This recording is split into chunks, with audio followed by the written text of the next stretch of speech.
Hay tantas cosas, tantos puntos que abordar sobre la economía del Ecuador, ¿no? Eh, Hace poco comentábamos con Gustavo que la economía de un Estado, para los que somos legos en esta materia, para los que no nos hemos pasado estudiando 6 años en una facultad de economía, la comparamos mucho con la economía de una familia, con la economía doméstica, pues, ¿no?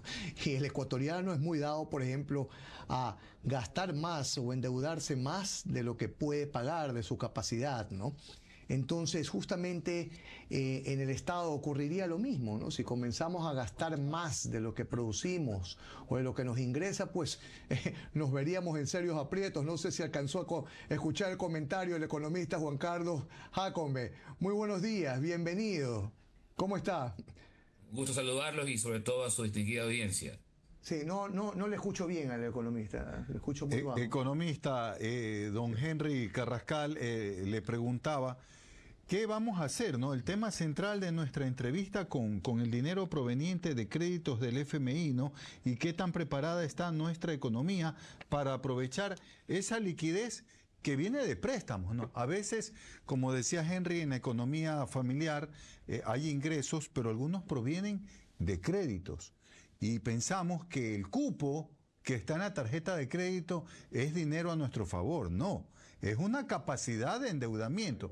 ¿Qué hacer, Henry? Ya háblenos, por favor, economista, a ver si Henry lo escucha. Sí, sí, Sí, me lo escucho entiendo. claro y fuerte. Sí, lo que comentábamos justamente pues es que para los que no hemos atravesado por ese tránsito académico que usted ha tenido, economista, pues entendemos la economía como una analogía, la economía del Estado como una analogía con la economía doméstica, ¿no? Con la economía de un hogar, pues, ¿no? Y el ecuatoriano es muy dado a gastar más de lo que le ingresa, ¿no? Más allá de sus capacidades. ¿Sucede lo mismo con el Estado, economista Juan Carlos Jácome?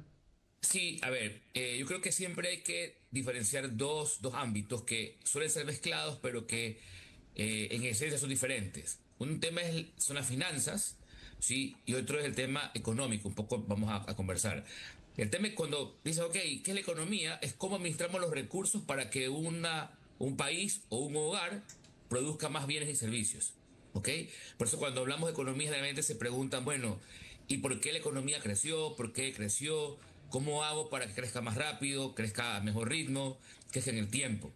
Las finanzas públicas no son, digamos que, independientes de la economía, porque al final el gobierno es un actor importante de la economía.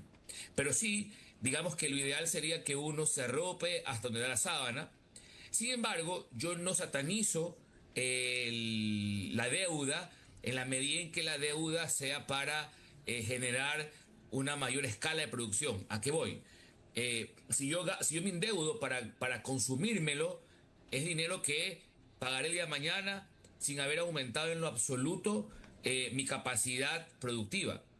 Pero si yo me endeudo para una planta nueva que sé que tendré ventas, sí, habré hecho una inversión buena porque estoy ampliando mi capacidad de producción y por tanto mi capacidad de ingreso y de mis ganancias. Es decir, todo depende del uso del recurso. Ahora, en el caso puntual del Fondo Monetario, sí, sí, a ver, suena bien, 1.000 millones más, pero en la práctica, estos créditos que surgen son créditos para pagarse a sí mismo. En este año, el Fondo Monetario debe cobrar 1.100 millones de dólares. Entonces, este desembolso que ocurre, en alguna forma, lo que hace es como que hacer una renovación de la línea que ya existía, lo cual es bueno porque no es lo mismo no tener la línea para renovarla que buscar a quien aprieto para pagarla, ¿ok? Como gobierno. Entonces, eso es lo importante, dejar claro en que las finanzas públicas no necesariamente es economía, recordemos. El presidente Lazo tuvo digamos que un manejo, entre comillas, impecable en ciertos momentos, sobre todo el inicio de sus finanzas públicas, pero en la economía no había dinámica, la economía estaba estancada, la economía no crecía. Entonces, eso es un ejemplo palpable de que las finanzas públicas ordenadas no necesariamente se reflejan en una economía boyante o creciente, ¿no? Economista, quedémonos con la primera parte que me interesó mucho de lo que usted abordó y los indicadores. ¿Cómo están en ese sentido? ¿Los ecuatorianos más se están endeudando para consumir o más se están endeudando?